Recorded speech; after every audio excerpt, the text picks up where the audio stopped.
같이 읽겠습니다. 그런즉 육신으로 우리 조상의 아브라함이 무엇을 얻었다 하리요? 만일 아브라함의 행위로서 의롭다 하심을 받았으면 자랑할 것이 있으려니와 하나님 앞에서는 없느니라. 성경이 무엇을 말하느냐? 아브라함이 하나님을 믿음에 그것이 그에게 의로 여겨진다 되었느니라. 아멘. 은혜의 삭, 사실은 이제 맞지 않는 거죠. 은혜의 삭이라는 말이 모순입니다. 은혜는 값없이 이제 거저 주시는 것이고, 삭시라고 하는 것은 일을 하고 받는 대가죠. 그러니까 은혜의 삭시라는 것은 사실은 모순입니다. 근데 이것이 우리 기독교 안에 있는 믿음으로 말미암는 의를 규정할 수 있는 말인 것 같아요. 은혜의 삭. 우리를 의롭게 하시는데, 우리를 의롭게 하시는 것은 오직 믿음으로만 그렇게 되어집니다. 그런데 문제는 행위의 문제가 달라요. 과연 그러면 행위가 없는 믿음, 오직 믿음이 뭐냐?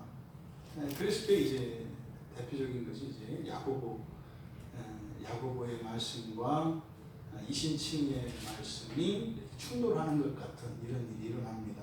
그래서 우리를 의롭게 한다는 것이 무엇인지 그래서 우리가 살펴보려고 하는데, 먼저 우리가 말씀을 살펴보기 전에 바울이 바로 앞에서 이제 3장에서 복음이라고 하는 것은 모든 것을 하나로 만든다.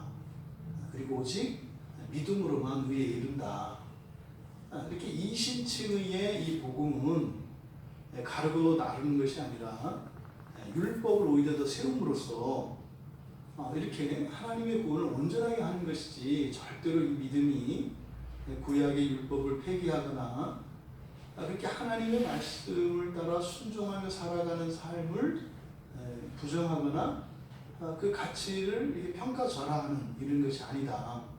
이런 말씀을 하고 난 뒤에 지금 이제 아브라함 이야기를 꺼내고 있습니다. 이 아브라함은 구약의 가장 대표적인 인물이고, 믿음의 조상, 우리 그리스도인들에게도 믿음의 조상이 되고, 또 구약의 유대인들에게도 혈통으로 조상이 되는 분입니다. 그러니까 그리스도인과 유대인들이 사실은 만나는 지점이 또 이 아브라함이에요. 그러니까 예수에서는 못 만납니다. 근데 이 아브라함에 가서 만나는 거죠. 근데 아브라함에서 만나고 보면 사실은 예수에서 만나게 된다는 사실을 깨닫게 되죠. 그런데 아브라함에 대한 이 사도 바울의 견해와 유대인들이 가지고 있는 견해의 상이점, 다른 점이 있는 겁니다. 그래서 그 부분을 여기서 지금 해소하려고 하는 그런 목적도 있겠고, 또 하나 구약의 백성이나 신약의 백성, 굳이 우리가 이렇게 말을 나누는 것도 참 이게 적절하지 않은 표현인데, 유대인들이나 예수를 믿고 구원에 이르는 이방인들이나 그 의에 이르는 길은 같다는 거예요. 이것을 지금 사도 바울이 변증하기 위해서 아브라함을 거론하고 있습니다. 절대로 사도 바울은요, 자기의 동족인 유대인들을 이렇게 무시하거나 그들을 구원해서 이렇게 배제시키려고 하는 의도는 전혀 없습니다. 바울 사도는 자신의 그 민족을 구원하기 위해서는 자기가 가지고 있는 재산, 심지어는 자기의 생명까지도 기꺼이 내어줄 용의가 있다. 이렇게 이제 고린도 교회 교인들에게 편지를 쓸 때 그걸 밝힙니다. 또 로마서 뒤에 이제 11장에서 보면 이방인들에게 복음을 전하고 다닐 때마다 사도 바울의 마음속에는요, 자기 민족에 대한 그리움이 있었던 것을 우리가 발견해요. 그래서 이방인들을 전도할 때 내 동포들이 이것을 보고 아주 시기심이 나서 그리스도 앞에 돌아왔으면 좋겠다, 이렇게 이야기를 한다고요. 그러니까 늘 자기 민족의 구원에 대하여 깊은 관심과 애정을 가지고 있었던 바울이었습니다. 비록 그가 이방인의 사도로 부름을 받았습니다만 자기 동포들의 구원에 대해서 하루도 잊지 않고 살았던 것을 우리가 압니다. 그러니 지금 여기서 율법과 믿음이 대립하는 것 같고, 또 이렇게 율법을 지키는 그 행위, 그 행위의 공로로 얻게 되는 의의 문제와 믿음으로 얻게 되는 이 의의 문제가 결코 다르다. 너희들은 가짜고 내가 진짜다.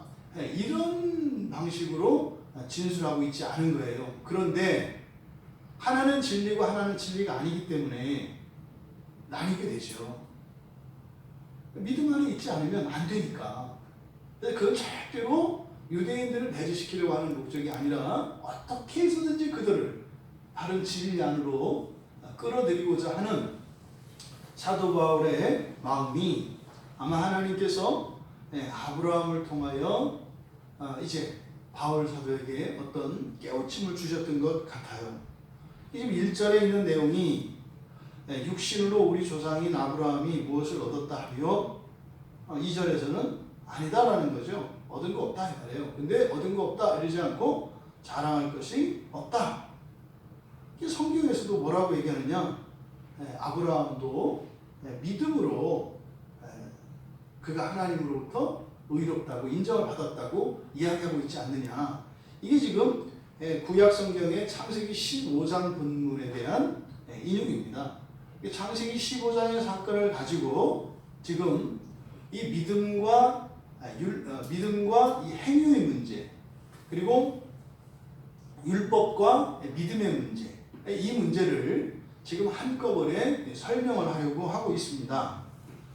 1절에서 그런즉 육신으로 우리 조상인 아브라함이 무엇을 얻었다 하리요. 여기서 얻었다라고 번역되어진 이 단어가 발견하다라는 뜻을 가진 단어예요. 그러니까 뭔가를 막 이렇게 여러분들이 찾으려고 이제 막 찾으려고 애쓰다가 그때 딱 발견했을 때 그 말이 바로 요겁니다. 그래서 이 휴리스코라고 하는 이 말은 내가 원하는 것을 발견한 거예요. 그래서 그것을 얻었다 이렇게 번역을 한 겁니다. 그러니까 찾았다 이 말이죠. 그러면 그 다음에 이제 육신으로 이렇게 번역되어진 요단은 이제 카타라고 하는 전치사를 쓰고 있거든요. 카타, 이제 사르카 그러면 뭐 그대로 하면 이제 카타가 무엇을 따라서 어떤 기준 이런 것을 나타내거든요. 그러니까 육신을 따라서.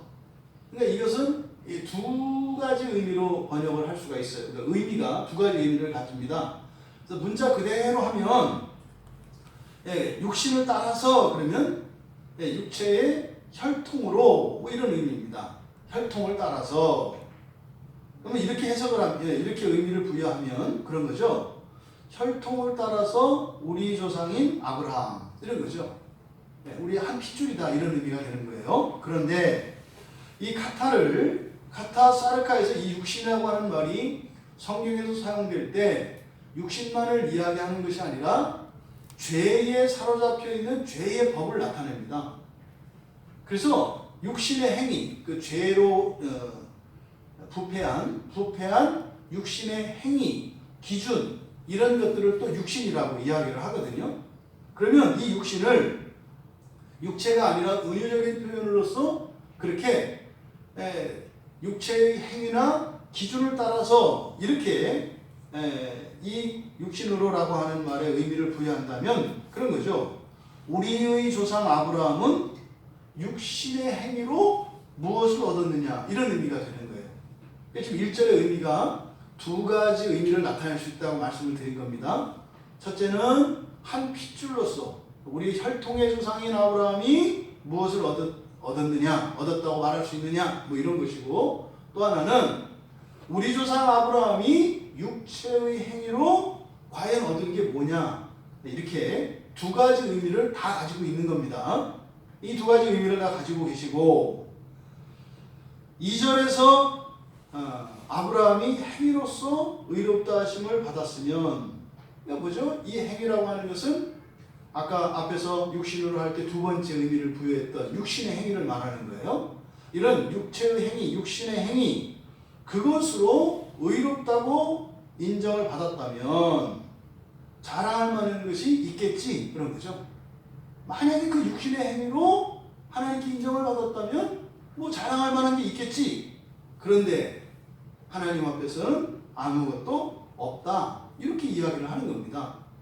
또 마찬가지로 첫 번째로 그 조상, 그 혈통으로 이해했던 것처럼 한다면 아브라함이 너희들이 지금 유대인이라고 하는 그것 때문에 말씀을 맡은 자들이기 때문에 의롭다고 하는 그 생각, 그러니까 너희들의 조상인 아브라함도 그런 생각을 가지고 있었다면, 만약에 그것을 자신의 어떤 의의 근거로 생각했다면 하나님 앞에서 얻을 수 있는 게 있다 없다? 없다는 거예요. 바꾸고 말하면 너희들도 너희들이 유대인이기 때문에 하나님으로부터 인정을 받는다, 이런 건 있을 수 없다는 거예요. 그러니까 아브라함도 그렇게 인정받지 않았다는 거예요.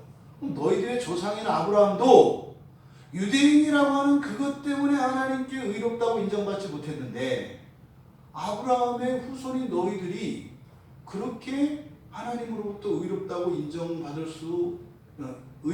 인정받을 수 있을 거라고 생각하는 것은 잘못됐다, 이렇게 얘기를 하는 겁니다. 그리고 이제 3절이 답이죠. 성경이 무엇을 말하느냐, 이게 독특한 표현입니다. 이게 이제 보통은 말씀하시기를 이제 구약에 인용을 할 때 쓰는 말인데, 여기서는 의문문으로 이렇게 바꾸어서 이야기해요. 의문문으로 성경이 무엇을 말하느냐, 다시 한번 강조하는 얘기죠. 아브라함이 하나님을 믿음에 그것이 그에게 의로 여겨진 바 되었느니라. 아브라함이 의롭다고 인정을 받은 것은 무엇 때문이라는 거예요? 오직 믿음 때문이라는 거예요. 믿음 때문에. 오직 믿음으로 하나님으로부터 그가 의롭다고 인정을 받은 것이다, 이렇게 얘기를 한 겁니다. 지금 사도 바울이 이 앞에서 말씀하는 바 함께 가자라는 거죠. 유대인들이든 누구든, 율법을 맡은 자들이든 또 이방인이든 할례를 받은 유대인이든 할례 받지 않은 이방인이든 함께 믿음으로 하나님의 의에 이르자라고 하는 이 말을 하려고 하는 거예요. 근데 이게 설득이 안 되죠. 그래서 우리가 바울 사도께서 이 말씀을 하는 그 문맥, 이때 당시에 바울 사도의 이 가르침을 듣고 있었던 유대인들의 입장에서 우리가 좀 더 정확하게 이해하기 위해서는 성경 본문을 좀 봐야 합니다. 그래서 앞에 창세기 15장으로 한번 가보시기 바랍니다. 창세기 15장 1절에서 6절까지 같이 읽겠습니다. 이후에 여호와의 말씀이 환상 중에 아브라함에게 임하여 이르시되, 아브라함아 두려워하지 말라. 나는 내 방패여 너의 지극히 큰 상급이니라. 아브라함이 이르되, 주 여호와여 무엇을 내게 주시려 하나이까? 나는 자식이 없사오니 나의 상속자는 이 다메섹 사람 엘리에셀이니이다. 아브라함이 또 이르되, 주께서 내게 씨를 주지 아니하셨으니 내 집에서 길린 자가 내 상속자가 될 것이니이다. 여호와의 말씀이 그에게 임하여 이르시되, 그 사람이 네 상속자가 아니라 네 몸에서 날 자가 네 상속자가 되리라 하시고, 그를 이끌고 밖으로 나가 이르시되, 하늘을 우러러 무별을 셀 수 있나 보라. 또 그에게 이르시되, 내 자손이 이와 같으리라. 아브라함이 여호와를 믿으니 여호와께서 이를 그의 의로 여기시고. 지금 창세기 15장의 이 문맥에서 말하고 있는 의와 말하고 있는 믿음이 무엇인가, 이것을 우리가 정리를 하고 넘어가야 됩니다. 지금 이 본문의 문맥은 대략 80세 정도에 다다른 이 노인이 된 아브라함에게 하나님께서 약속을 주시는 거예요. 이미 결혼한 지 수십 년이 됐고 한 번도 아이를 가져본 적이 없는 노인이에요. 그 젊은 날에도 아이를 낳지 못했습니다. 이 사실 오랫동안 지금 불임의 상태거든요. 그랬던 아브라함에게 여호와 하나님께서 약속을 주시는 거예요. 그리고 그냥 5, 10 이런 정도도 아니고, 하나님이 스케일이 크시잖아요. 데리고 나가시더니 별을 보라는 거예요, 하늘에. 근데 네 자손이 저렇게 많을 거야. 헤아릴 수 없을 만큼 많을 거야. 이렇게 약속을 주신 겁니다. 여러분, 우리가 쉽게 그냥 간단하게 이야기해서 하나님의 말씀이니까 하나님의 말씀은 진리고 그러니까 믿으면 돼요.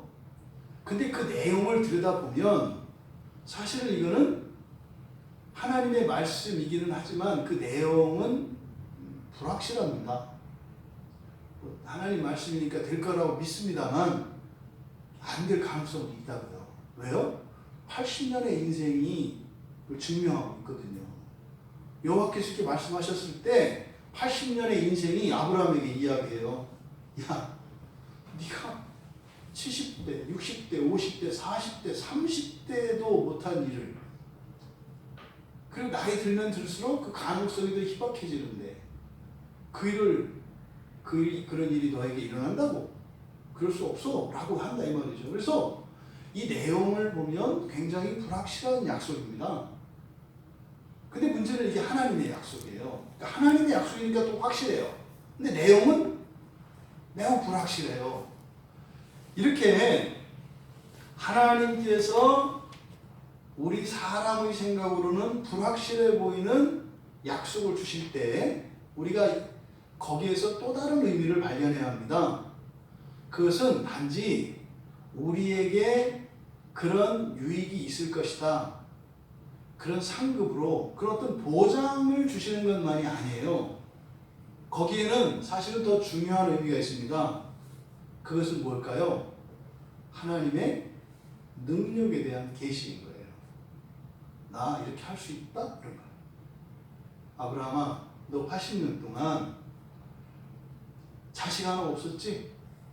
근데 말이다, 나는 너에게 수많은 자손들을 줄 수 있다.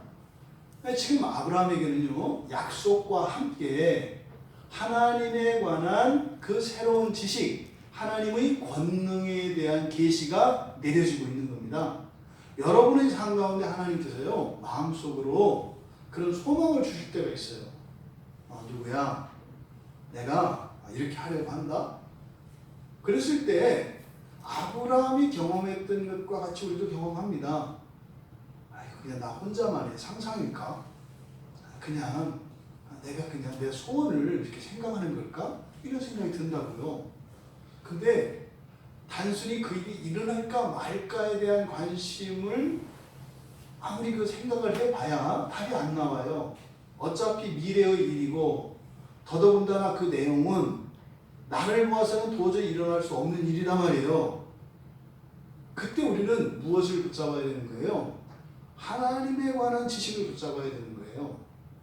하나님은 이 일을 하실 수 있나? 이렇게 나가야 되는 거죠. 아브라함은 그랬다는 거예요. 아브라함은 그 하나님의 말씀을 믿었다는 거거든요. 그래서 여호와께서 그것을 인정하셨다는 거예요. 그러면 하나님이 하나님의 능력에 대해서 아브라함에게 계시하셨습니다. 그러면 사람의 일로 보면 불확실한 일이고 거의 불가능한 일에 틀림없습니다. 그런데 창조주이신 하나님께서는 못하실 일이 없으시니까, 당연히 하나님이시니까 하나님에게는 그런 능력이 있다는 것을 아브라함은 믿었다는 거예요. 믿음으로 고백을 한 겁니다. 그러니까 이렇게 불가능하지는 않을지라도 이런 불확실한 약속, 하지만 이것이 하나님의 말씀이시기 때문에 그 일의 가능성보다 하나님의 능력에 대한 계시로 아브라함이 받아들였을 때 그것을 믿었다는 거예요. 내 인생이 바뀔 것을 믿은 게 아니라, 나의 이런 문제에 변화가 일어날 걸 믿은 것이 아니라 뭐예요? 하나님의 능력을 믿었다는 겁니다.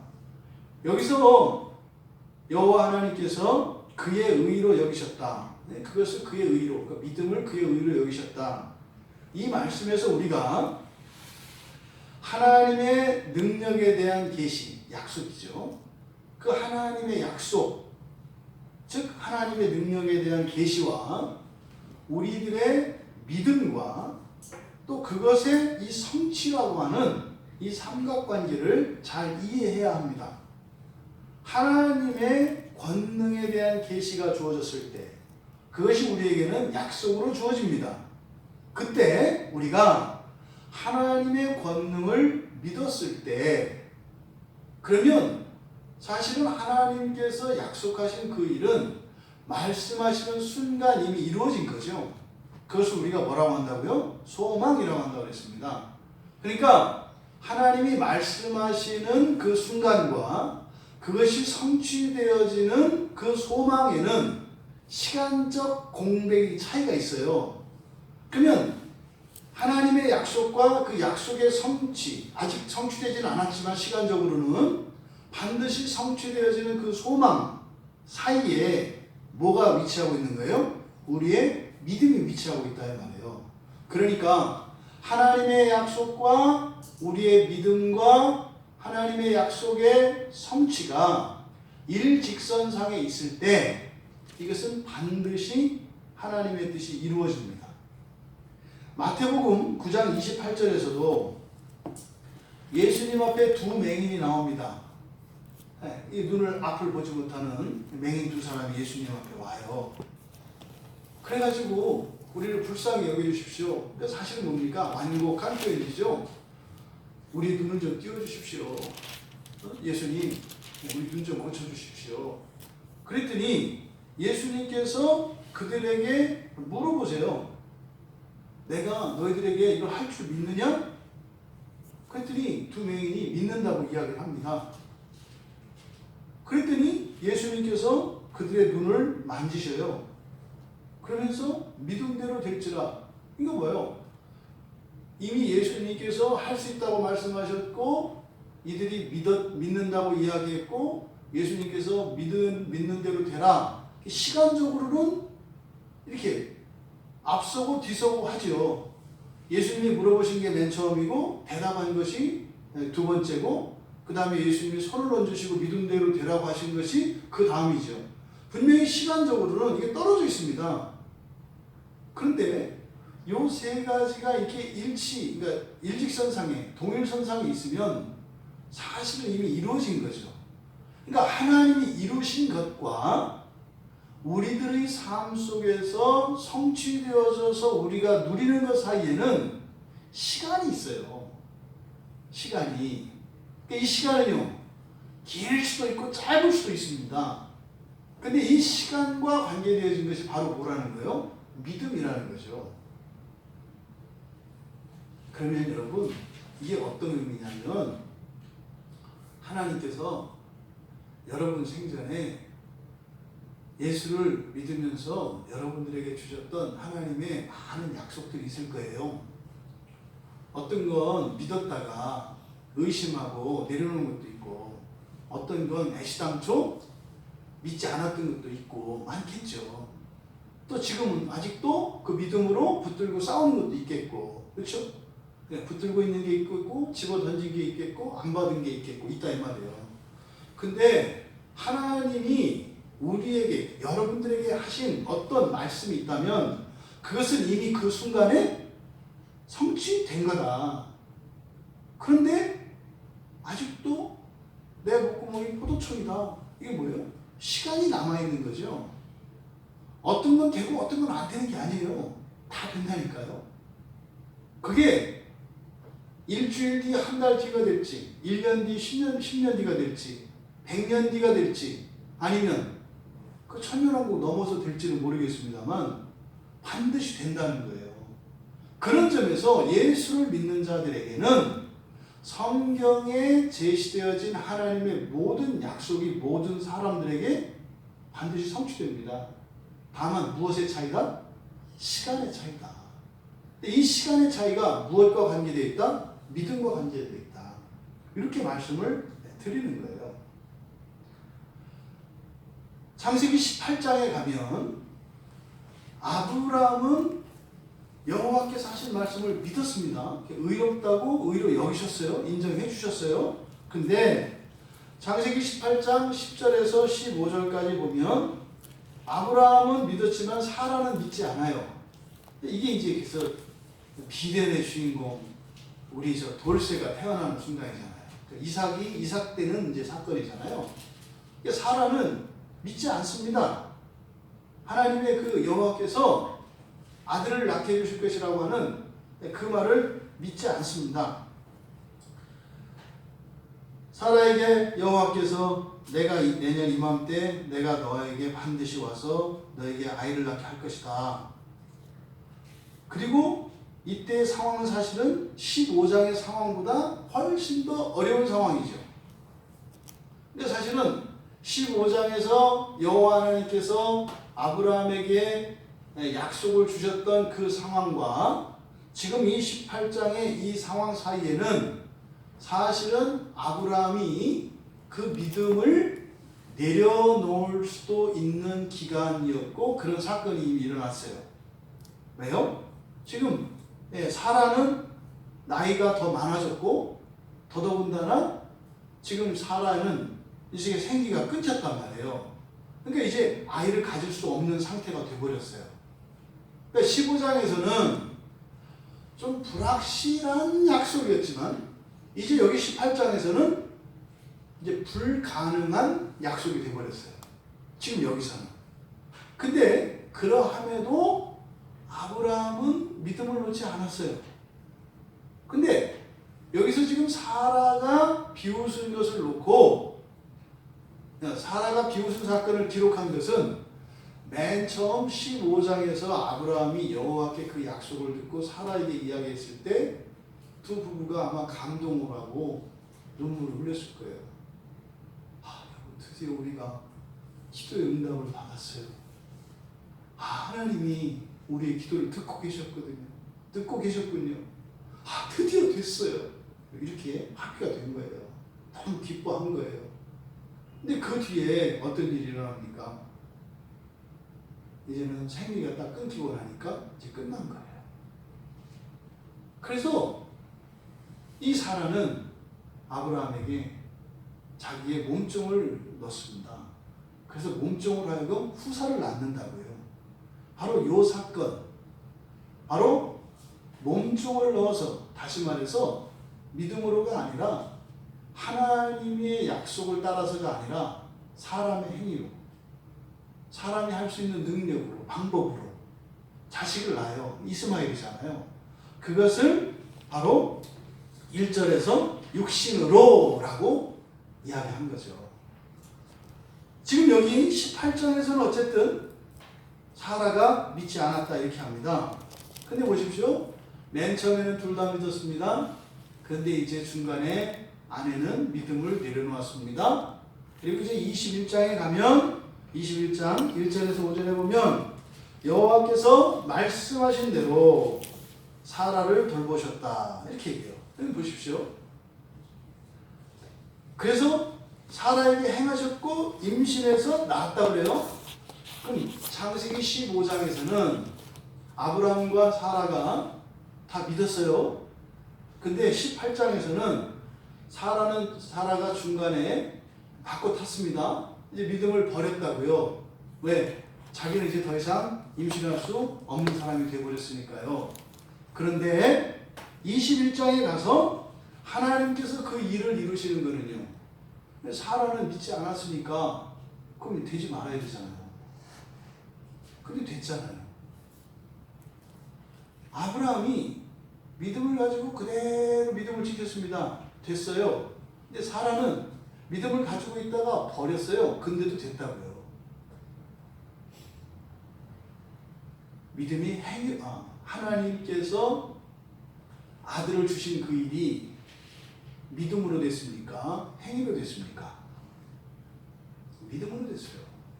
행위로라면 사라에게 아기가 생기면 돼야 안 돼요? 안 되죠. 믿음을 내려놓고 그리고 자기는 할 수 없으니까 그 행위대로라면 가질 수 없다 이 말이에요. 그런데 믿음을 버렸는데도 믿음대로 돼요. 여러분 이 말씀이 지금 이해가 되세요? 믿음대로 된다는 게 믿음을 붙잡고 있어야 되는데 믿음을 버렸는데도 믿음대로 된다고? 이게 도대체 무슨 믿음인가? 여러분 믿음은요 사라지는 게 아니에요. 잠깐 우리가 믿음을 배반할 수 있어요. 근데요 믿음은 말입니다 역사하는 힘이 있어서 반드시 그 일을 이루어요. 아브라함과 사라에게 이삭이 생긴 이 사건, 그 여정을 보면 그들의 행위로 되어진 것이 아니라 믿음으로 되어졌다고 하는 사실을 우리가 어렵지 않게 알 수 있습니다. 근데 문제는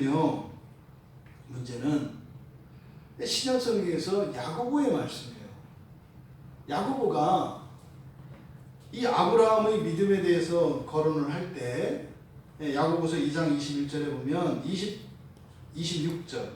26절에 보면 행함이 없는 믿음은 죽은 것이다.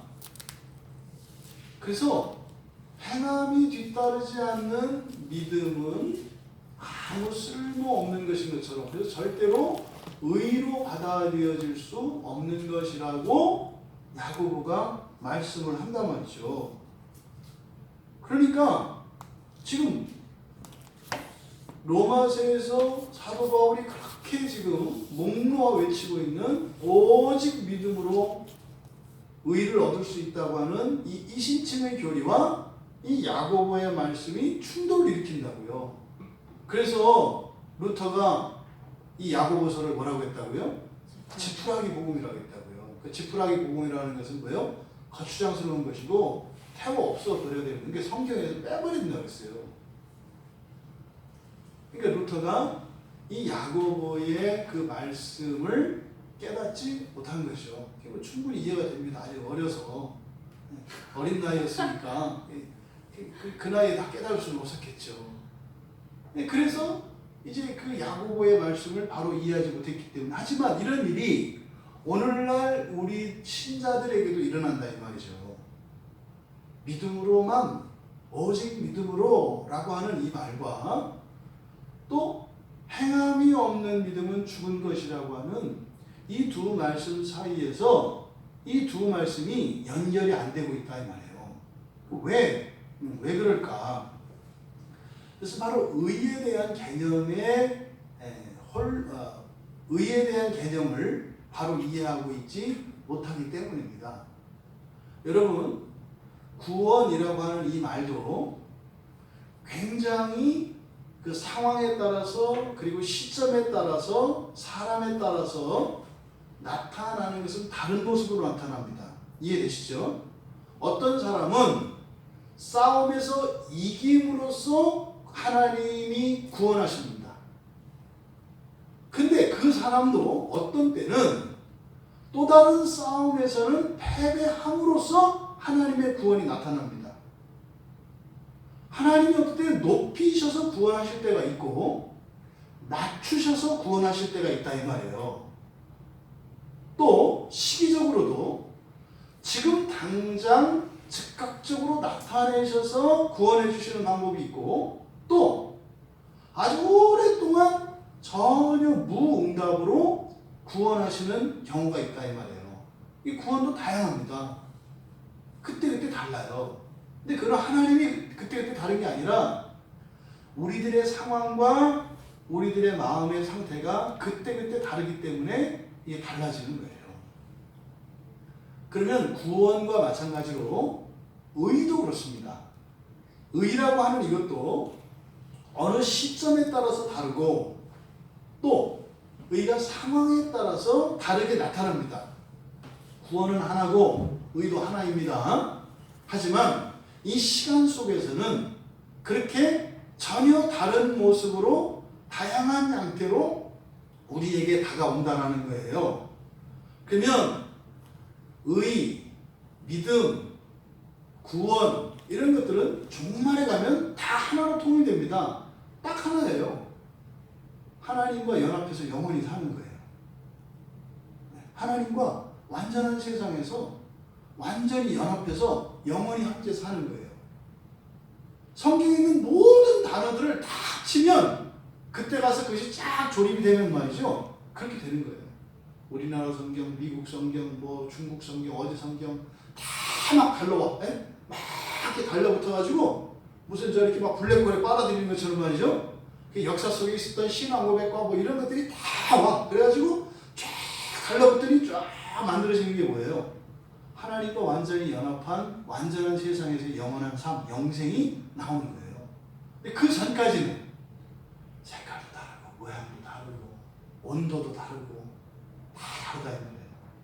이게 여기에서 바로 야고보의 행함이 없는 믿음은 죽은 것이라는 이 말씀과 오직 믿음으로 의에 이른다고 하는 바울 사도의 이 이신칭의 교리라고 하는 이 말씀이 다른 것으로 보이지만 사실은요, 궁극에 가서 종말에 가서 완성이 되었을 때는 다 같은 말씀이 되어버린다 이 말이죠.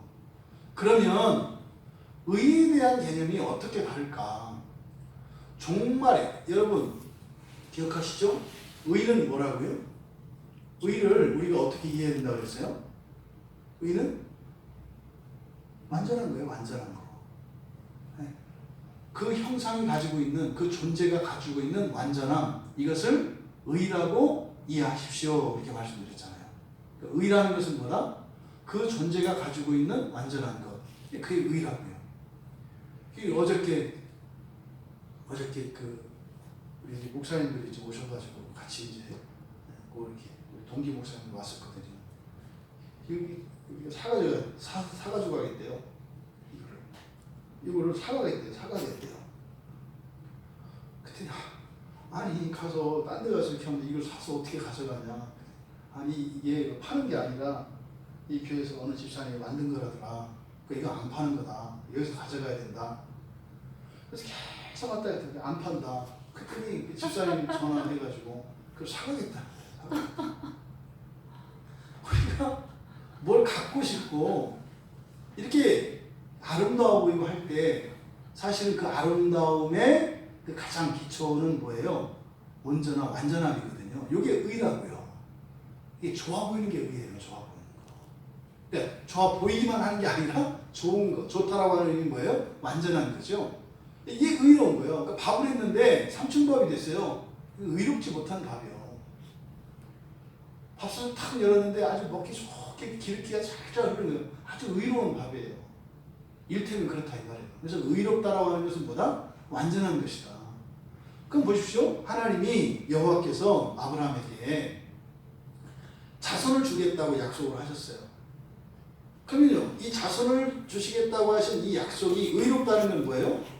그대로 성취되는 거예요. 이게 의로운 거예요.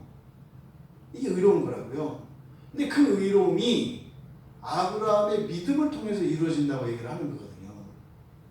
보십시오. 아직까지는 여호와께서 아브라함에게 자손을 주겠다고 약속을 하셨지만 그에게는 아직 없어요. 그 의가 성취되지 않았죠. 아직 의롭지 않다 이 말이에요. 그러니까 돼야 의로운 거예요. 그렇게 돼야 의로운 거라고요. 하나님이 여러분들에게 우리에게 약속하셨잖아요. 예수 믿으면 구원해 주신다며요. 근데 그 의가 성취됐나요? 완전히 성취되지는 않았어요. 왜 가끔은 구원해 주시고 가끔은 안 구원해 주시니까. 근데 왜요? 현재의 시간으로 보면 그 의가 이루어지지 않은 것처럼 느껴질 때도 있고 의로운 것으로 느낄 때가 있죠. 왜? 기도가 응답됐어요. 의로운 거죠. 그럼 이게 하나님 편에서는 나를 의롭다고 하신 것이고 우리 편에서는 하나님의 약속이 또 의로운 거예요. 의롭다는 것은 하나님이 아브라함을 의롭다고 인정하셨다, 여기셨다 이 말은 뭐예요? 사실은 똑같이 서로 믿는다는 이야기죠. 그러니까 하나님의 믿음과 아브라함의 믿음이 일치한 것을 의롭다 이렇게 얘기를 해요. 그러면 아브라함도 그 하나님의 약속이 성취되지 않았는데도 성취된 것으로 여겨요. 시간적으로 아직 성취 안 됐잖아요. 근데 실제로 있는 것으로 그걸 받아들여요. 이걸 믿음이라고 한다고요. 그러니까 뭐예요? 하나님의 말씀이 의롭다고 받아들이는 행위. 그러니까 하나님이 아브라함의 믿음을 보고 의롭다고 여긴다는 것은 뭐예요? 똑같이 아브라함을 믿었다는 의미이고 마치 하나님의 약속을 아브라함이 믿은 것인데 하나님은 마치 내 약속을 하나님이 지키시는 것이 아니라 아브라함의 믿음을 이루는 것처럼 이루신다고요. 그러니까요. 계획도 하나님이 하시고 일도 하나님이 하시고 성취도 하나님이 하세요. 근데 거기다가 지금 누구를 껴넣으려고 하는 거예요? 하나님의 자녀를 끼워넣으려고 하는 거예요. 그래서 하나님이 하신 일들을 누가 한 일인 것처럼 우리가 한 일인 것처럼 하나님 하시려고 하는 거예요. 이해되세요? 기업 총수가 후계자를 삼아요. 이렇게 자녀들 가운데. 그래서 후계자 수업을 한다고요. 후계자 수업을. 그래서 실제로 이런저런 계획을 처음에는 다 세우고 이렇게 해라 저렇게 해라 방법도 가르쳐줘요.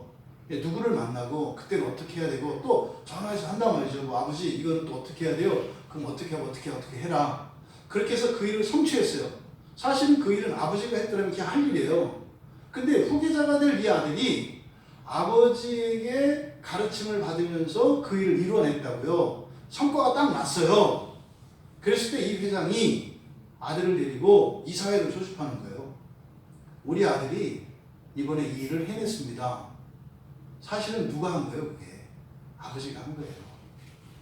지금 하나님께서 그러니까 성경에서 우리에게 믿음을 이야기하고 의롭다고 인정하신다고 하는 이런 일들은 사실은 하나님의 모든 그런 권능에 대한 그리고 하나님의 그 신실하심에 대한 이런 하나님이 받으셔야 될 모든 영광들을 누구에게 주고 싶은 거예요?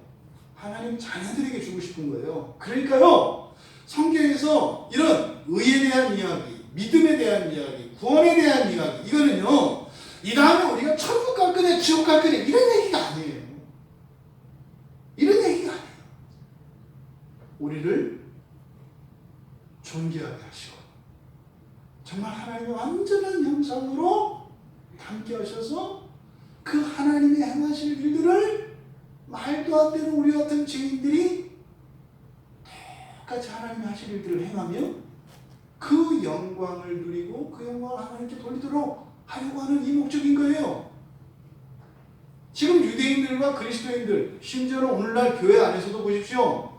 사람들이 기독교에서 이야기하는 구원을 가지고 논쟁하는 내용들이 무엇입니까? 그 하나님의 형상을 회복하고 하나님의 영광에 참여하며 하나님이 하실 일들을 하나님 자녀들을 통하여 하시기 위해서 지금 마치 이렇게 후계자 수업을 하는 것과 같이 우리 인생을 이끌고 계신 이런 인식이 있냐 이 말이죠. 버림받을까 버릴까 안 버릴까, 내가 진짜일까 가짜일까, 지금 이런 국면이 아니다 이 말이에요. 사실은 유대인들이 그렇게 살았죠. 유대인들이 그렇게 살았죠. 율법을 따라 그렇게 살았죠. 또 실제로 아브라함도 이 사라도 그렇게 했죠. 그래서 낳은 게 누구예요? 이스마엘이잖아요. 이스마엘 낳잖아요. 네, 육체를 따라서 이 사라가 후손을 낳았잖아요. 그래서 그 이스마엘이 과연 2절에서 그런 거죠. 자랑할 거냐 그게? 이스마엘이 그래 사라야, 과연 이스마엘이 너의 노년의 너를 봉양할 그 자식이 될까? 과연 그것이 너의 인생을 온전케 할 그 아들 맞아? 그렇게 얘기를 하는 거예요. 아브라함아, 그렇게 육체대로 낳은 그 자식이 과연 너에게 유익이 될까? 그걸 뭐라고 하는 거예요? 자랑할 것이라고 얘기하잖아요. 아무도 의미되지 않는다 이 말이에요. 근데 있긴 있어요. 이스마엘 낳긴 낳잖아요. 근데 뭐예요? 자랑할 것은 못 되죠. 자랑할 것은 못 돼요. 무슨 말입니까? 빚 오게 하라고다 이 말이에요. 못 먹는 거예요. 아무 도움이 안 돼요. 이스마엘 어차피 쫓아내잖아요. 그러면 또 이스마엘과 하갈은 팽당한 건가요? 아니죠. 그로 말미암아 그들 또한 복을 받죠. 하지만 여기서 초점은 아브라함에게 있습니다. 이 아브라함에게는 아무런 유익이 되지 않는다는 거예요.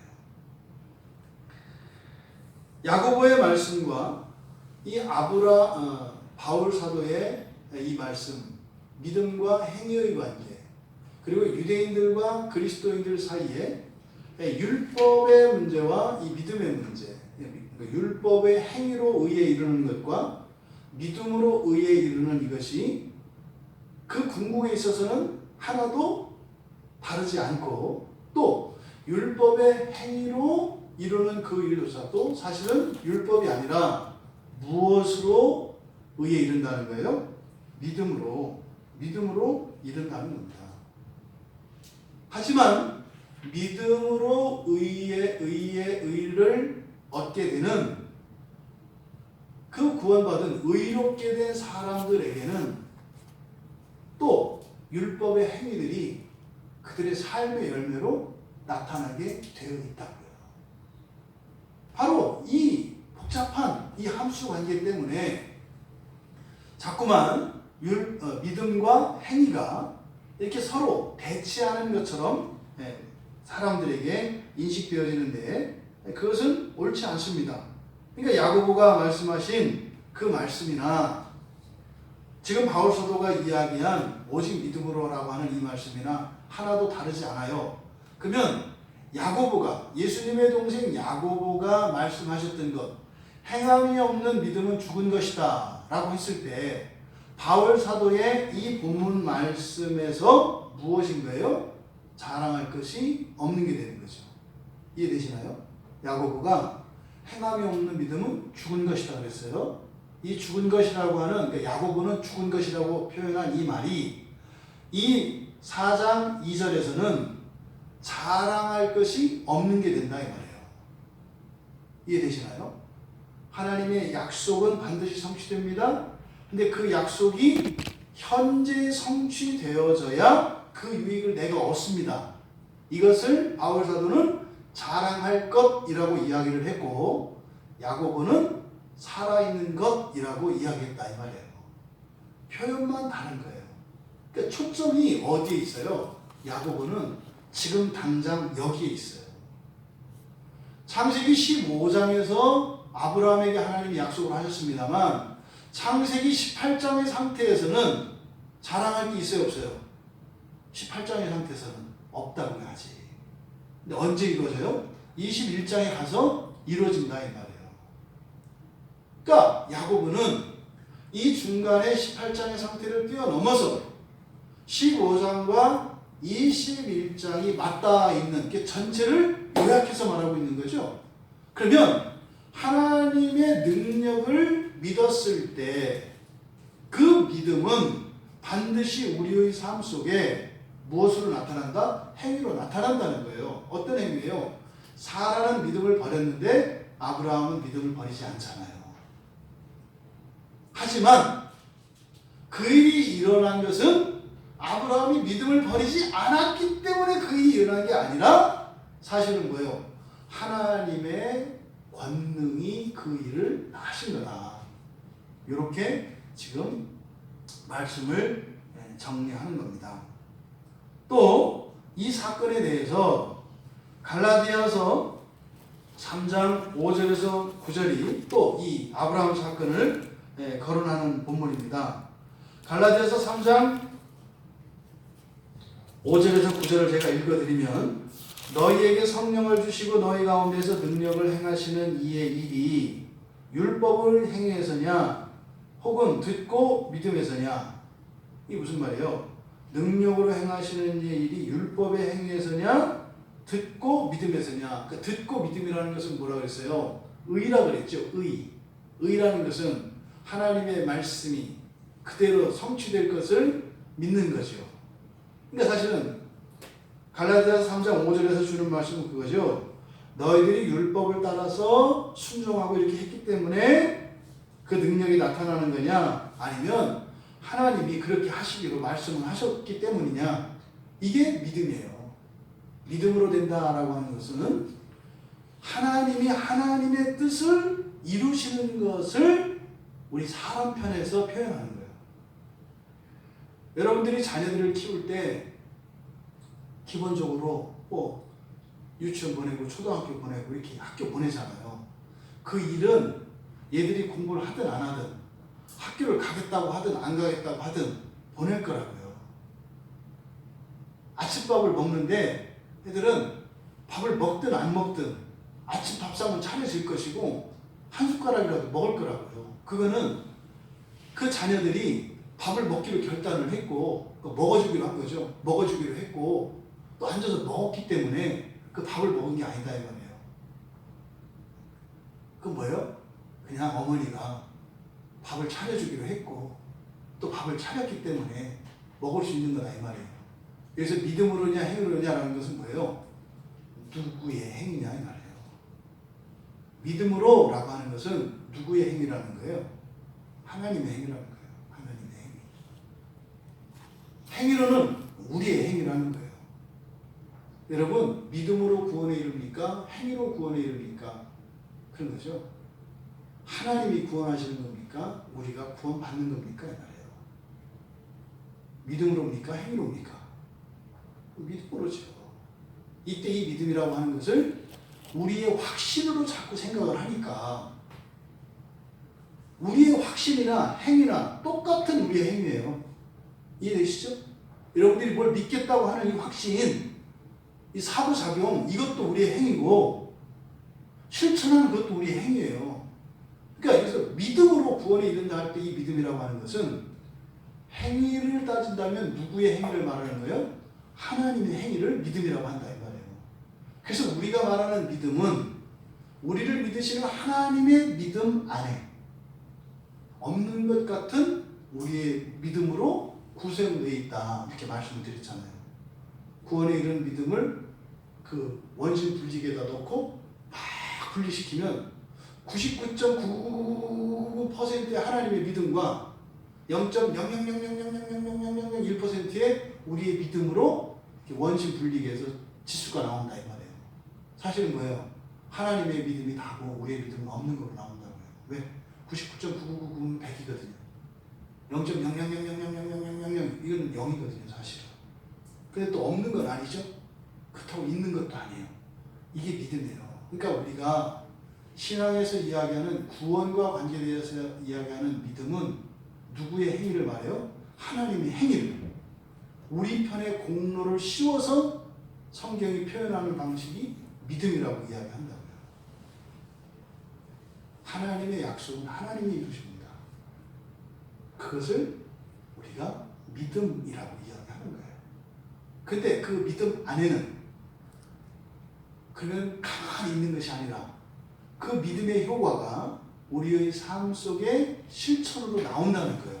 근데 우리에 있는 죄가 그 실천을 막아요. 막는다고요.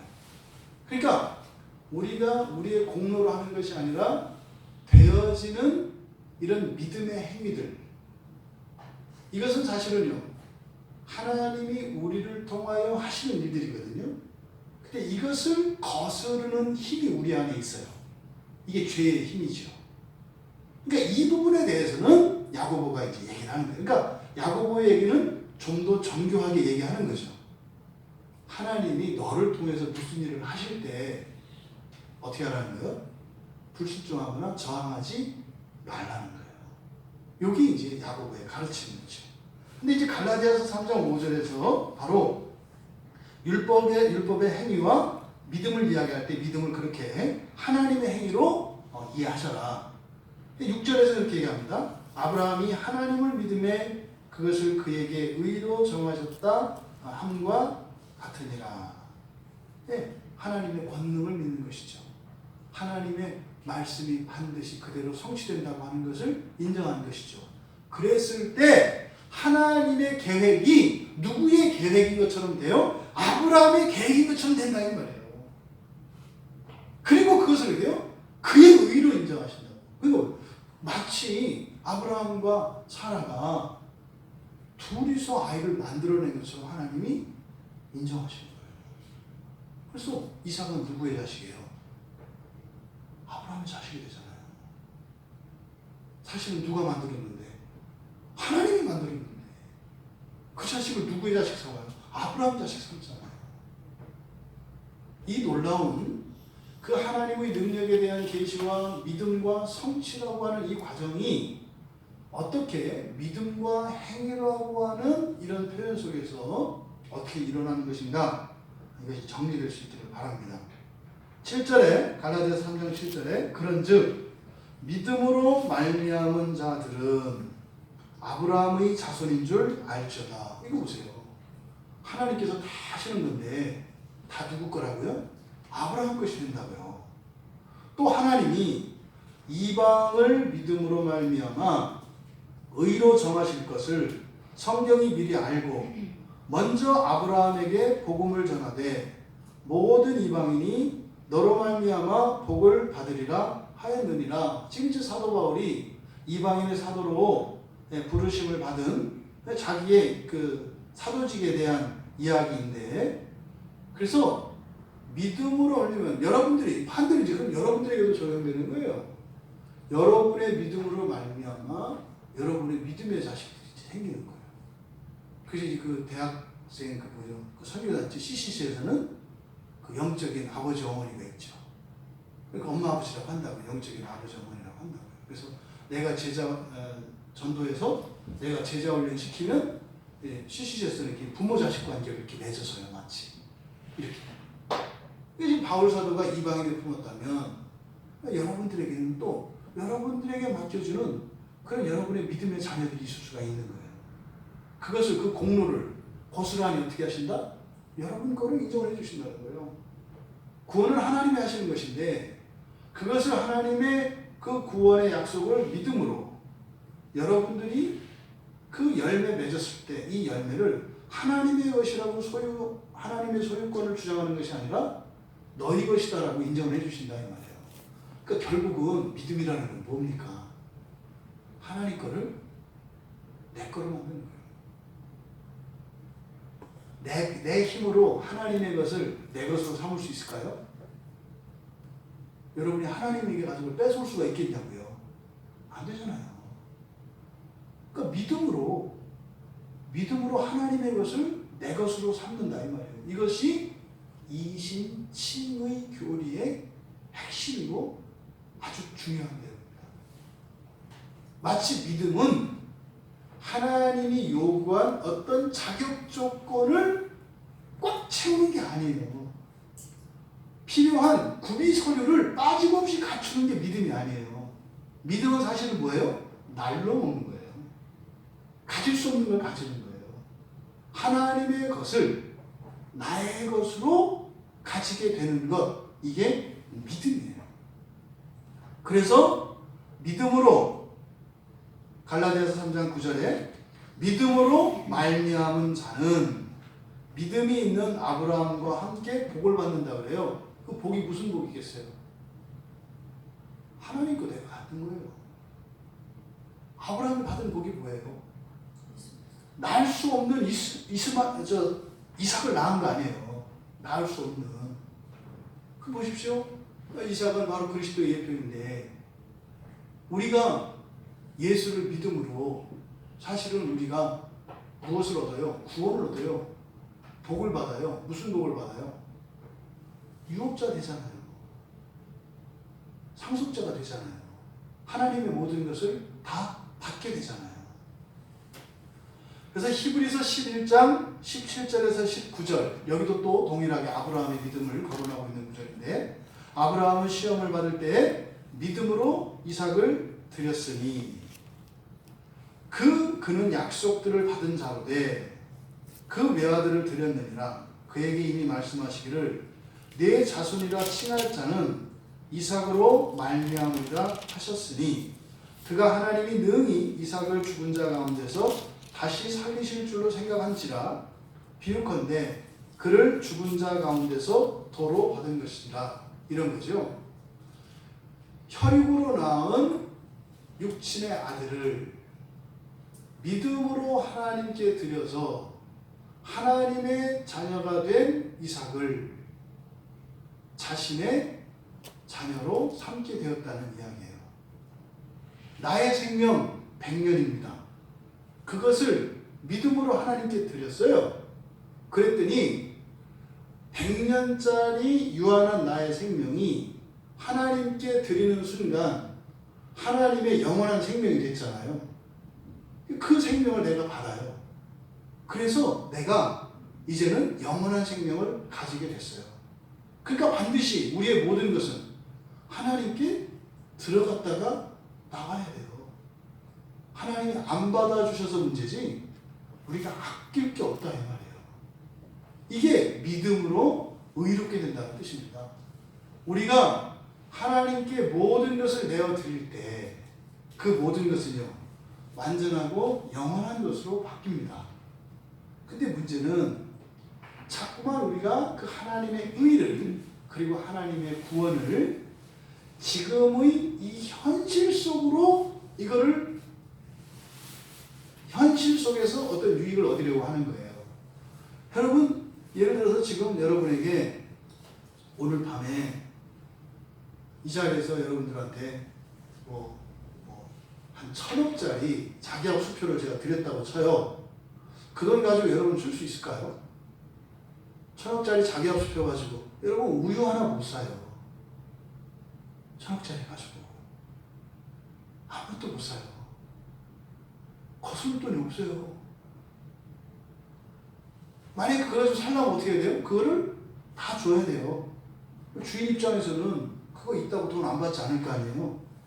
일단 맡겨놓고 내일 아침에 와서 우유값 1,000원을 내고 받고 가시 이럴 거 아니에요. 여러분 그걸 맡기는 순간 그 사람 어떻게 되겠어요? 당연히 도망가요. 당연히 도망가는 거예요. 하나님이 주신 구원은요, 여러분, 그저 이 세상의 어떤 가치로 이렇게 교환할 수 있는 그런 게 아니에요. 근데 이게 너무 크다 보니까 그걸 우리가 받아들이고 그렇게 감각할 수가 없으니까 일상에 자잘한 부스러기 은혜들이 있어요. 부스러기 구원들.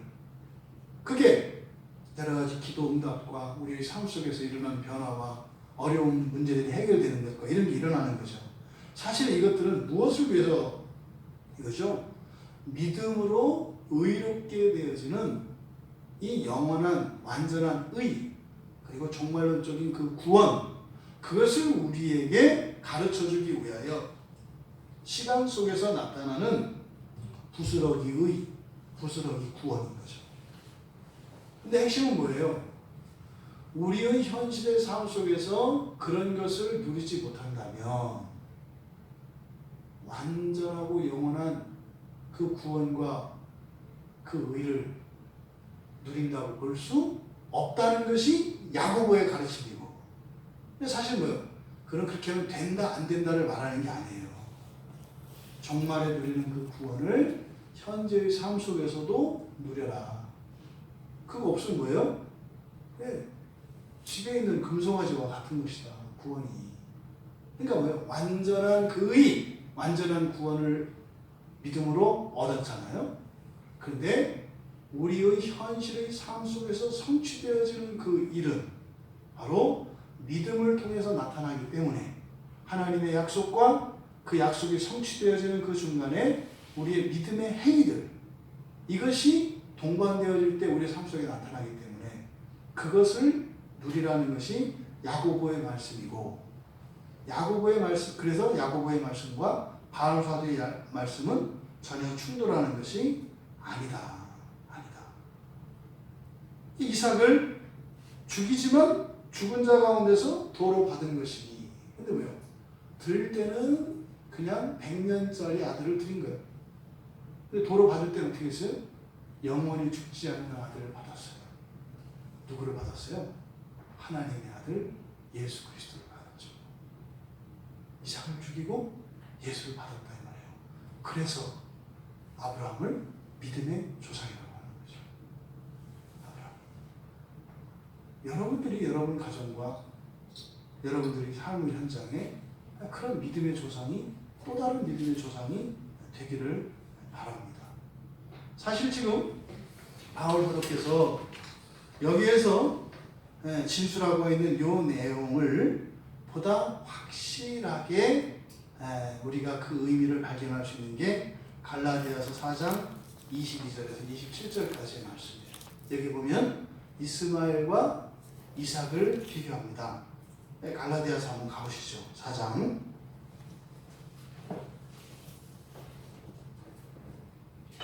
22절에서 27절 우리 같이 한번 읽어보겠습니다. 기록된 바 아브라함에게 두 아들이 있으니 하나는 여종에게서 하나는 자유 있는 여자에게서 났다 하였으며 여종에게서는 육체를 따라 낳고 자유 있는 여자에게서는 약속으로 말미암았느니라.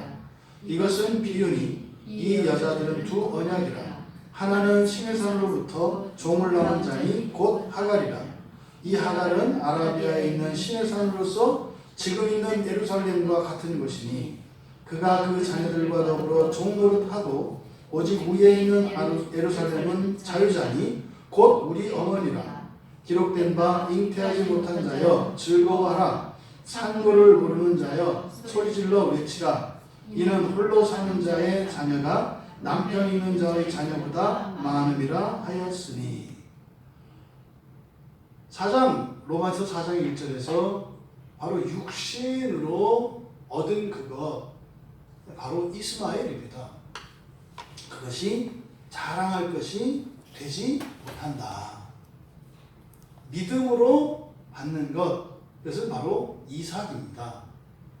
이 이삭은 믿음으로 받은 것이기 때문에 이것은 영원한 것이고 완전한 하나님의 의입니다. 왜요? 그것은 하나님의 약속이기 때문이죠. 그래서 갈라디아서 4장 23절에서 여종에게서 난 그 이스마엘을 뭐라 그래요? 육체를 따라 낳고. 이 육체를 따라, 이게 바로 로마서 4장 1절에 있는 육신으로 똑같은 말입니다. 그리고 사라에게서 낳는 자녀, 그걸 어떻게 해서 낳았다 그래요? 자유 있는 여자에게서는 무엇으로? 약속으로.